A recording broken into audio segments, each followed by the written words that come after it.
बहुत बहुत धन्यवाद आपका। आपने अध्यक्ष जी मुझे एक ऐसे विषय पर जो आज हमारे शहरी विकास मंत्री हरदीप पुरी जी लेकर आए हैं, बिल्कुल ये दिल्ली के लगभग 60 लाख लोगों के जीवन का सवाल है सर। उनके खून पसीने की कमाई, जो दिल्ली में रोजी रोटी के लिए लोग आए थे, जिनको पिछले 1951 से लेकर 14 तक एक ही खानदान ने राज किया था, उन 60 लाख लोगों की चिंता नहीं की गई। आज भी अगर वो बिल पास किया जा रहा है उनको मालिकाना हक देने के लिए, तो शर्म आनी चाहिए। यहाँ पर लोग शोर मचा रहे हैं, इनको सोचना चाहिए दिल्ली के उन 60 लाख लोगों के भविष्य के बारे में। सर ये कॉलोनी जो 1979-78 में पहली बार 567 कॉलोनी पास हुई, तो तब पास हुई थी जब जनता पार्टी का शासन था। 73 से लेकर और 1993 तक केवल 560 कॉलोनी पास हुई थी सर। इसके पीछे सर भूमिका बता देना चाहता हूं सर। दिल्ली में लोग राजधानी में रोजी रोटी के लिए आते थे सर, उनके पास रहने के लिए आवास नहीं था। दिल्ली विकास प्राधिकरण नाम की एक संस्था बनाई गई। वो संस्था केवल कांग्रेस की डीएनए के आधार पर केवल भ्रष्टाचार में डूबी रही। वो गरीब लोगों को मकान देने में सफल नहीं हो पाई। गांव के किसानों की जमीन कौड़ी के आधार पर एक्वायर करी जाती रही और डीडीए ने भी बिल्डर का काम शुरू कर दिया। अंत में मजबूरी में आकर उन गरीब लोगों ने किसानों की खेती की जमीन में छोटे छोटे प्लॉट लेकर और रहना बसना शुरू कर दिया। जो बहुत ही गरीब लोग थे, दिल्ली में खाली जमीनें पड़ी थी, आशियाना बनाकर वो झुग्गी झोपड़ी के रूप में रहने लगे। सर वो आज देश की आजादी के 75 साल होने जा रहे हैं सर, आज भी वो नार के जीवन जी रहे हैं सर।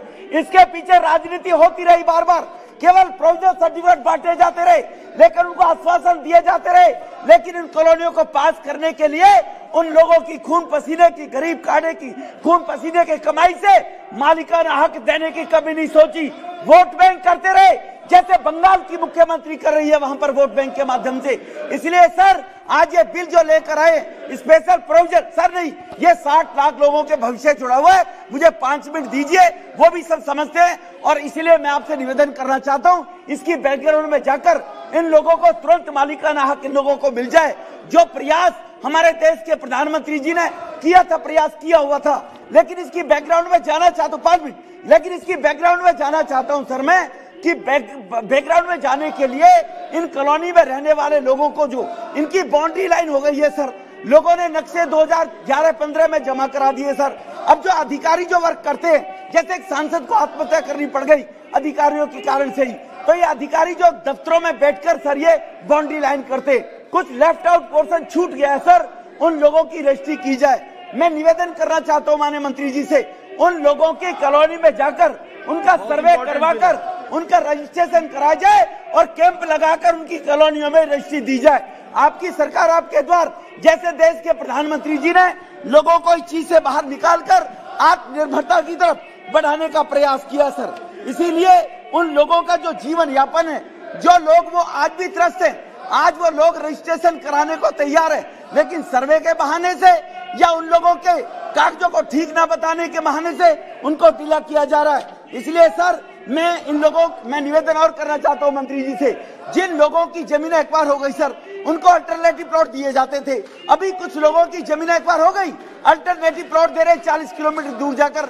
सर वो शहर में अपने पास में रहकर आकर बसे रोजी रोटी प्राप्त कर रहे हैं, तो उनके अल्टरनेटिव उनको दिए जाए। ये माननीय मंत्री जी उनके बारे में चिंता करें। एक लास्ट पॉइंट सर, मैं ये कहते हुए अपनी बात को समाप्त करूंगा।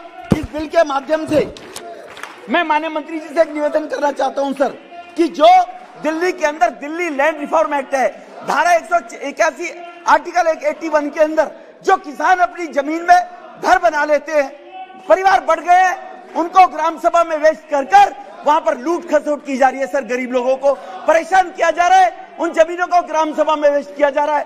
यह दिल्ली सरकार का इशू है सर, दिल्ली सरकार भेजने वाली है नहीं। केंद्र सरकार उन पर यह बात के लिए दबाव बनाए कि धारा 81 अंग्रेजों के जमाने का उसको एबोलिश किया जाए। एक और पॉइंट है सर, इन कॉलोनी से जुड़ा हुआ, इन कॉलोनी में जो रहने वाले लोग थे सर, 1996 के अंदर एक रिच एक्ट लाया गया सर, फॉरेस्ट एक्ट लाया गया, लेकिन लोग 30 साल से बसे हुए हैं, 40 साल से बसे हुए हैं, उन अधिकारियों ने वहीं बैठकर बाउंड्री कर दी। अब जो लोग 40 साल से बसे हुए हैं, तो एक प्रोविजन किया है 16 में मोदी साहब की सरकार ने, एक रिच मैनेजमेंट बोर्ड हर राज्य को अधिकार दिया है। उस रिच मैनेजमेंट बोर्ड से उस जमीन को बाहर निकाला जाए और ग्राम सभा की और जो जमीन है उसको डिक्लेयर किया जाए और उन गरीब लोग जो 40 साल से बस रहे उन पर एक तलवार लटक रही है, उनको उसे छूट दी जाए, रिज के नाम से उनको उजाड़ा ना जाए, कोर्टों के माध्यम से। मैं पुनः मेरा सभी से पुनः अनुरोध है, कृपया अपनी सीट पर दिल्ली जाएं, के 60 लोगों 60 लोगों पर जाएं, उन्होंने चिंता की है और उनके इस प्रोजेक्ट को बढ़ाने के लिए श्रीमती चिंता अनुराधा जी